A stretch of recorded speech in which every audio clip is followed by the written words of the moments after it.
harga-harga mulai naik, terus juga BBM naik, dibatasi juga, terus belum lagi pengen jajan, belum lagi rumah, gimana dong ya, ternyata ya bukan kita banyak banget. Jadi berapa sih standar penghasilan masyarakat Indonesia? Jadi teman-teman, ada pertanyaan dalam benak saya, sebenarnya berapa sih standar penghasilan masyarakat Indonesia ini?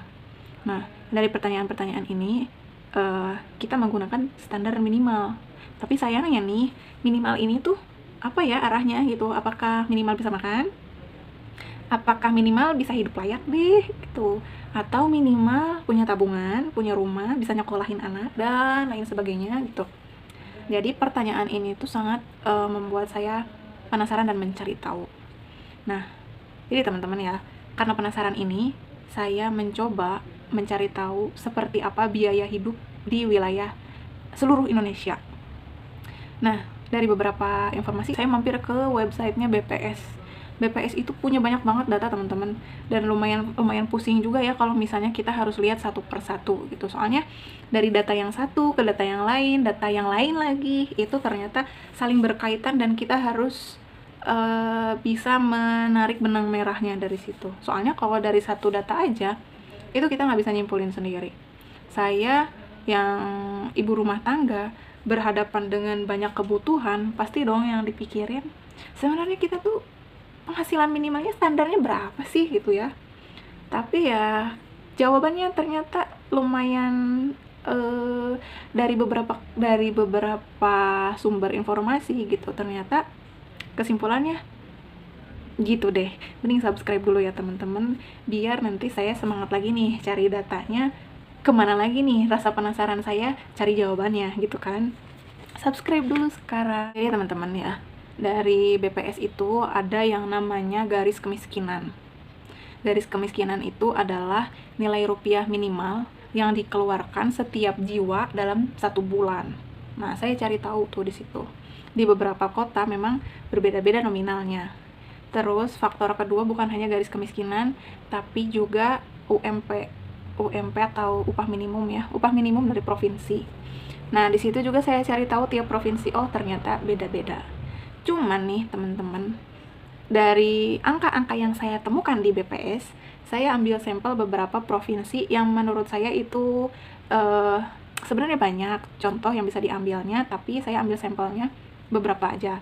Saya ambil provinsi Aceh, provinsi DKI, provinsi Jawa Barat, dan Papua Pegunungan.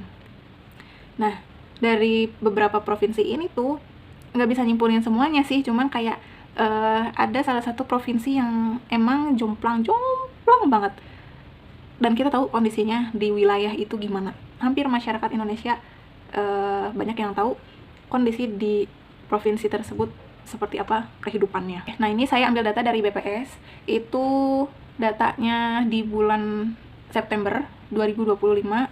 Jadi ada tabel di BPS itu, ada tabel yang semester 1 sama semester 2. Nah, saya ambil yang semester 2 di bulan September. Nah, saya ambil Aceh Kota ya. Untuk Aceh Kota itu garis kemiskinannya sekitar 756.201. Aceh Desa 693.083 rupiah. Jabar Kota 578.501. Kemudian Jabar Desa 563.380.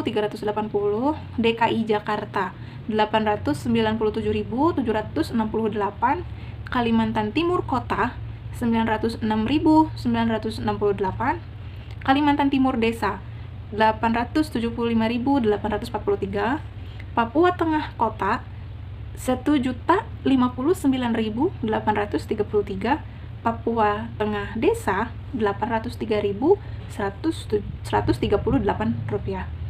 Papua Pegunungan Kota 1.546.609 rupiah. Papua Pegunungan Desa 1.186.901 rupiah. Angka-angka yang tadi saya sebutin, saya sangat titik beratnya ke wilayah Papua, terutama pegunungan kota, Papua Pegunungan Kota dan Desa. Papua Pegunungan Kota dan Desa aja selisihnya lumayan loh, 400 ribuan ya. Papua Pegunungan Kota 1.500.000 nilai garis kemiskinannya. Oke, sekarang saya sebutin juga UMP-nya, UMP di tahun 2026 ya.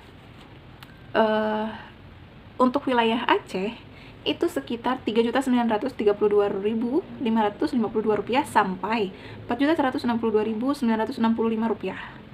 Untuk wilayah Jabar dari Rp2.351.250 sampai Rp5.999.443, hampir 6 juta.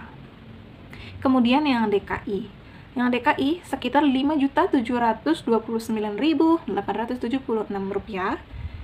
Kalimantan Timur di range Rp3.801.502 sampai Rp3.968.518. Papua Tengah Rp4.285.848.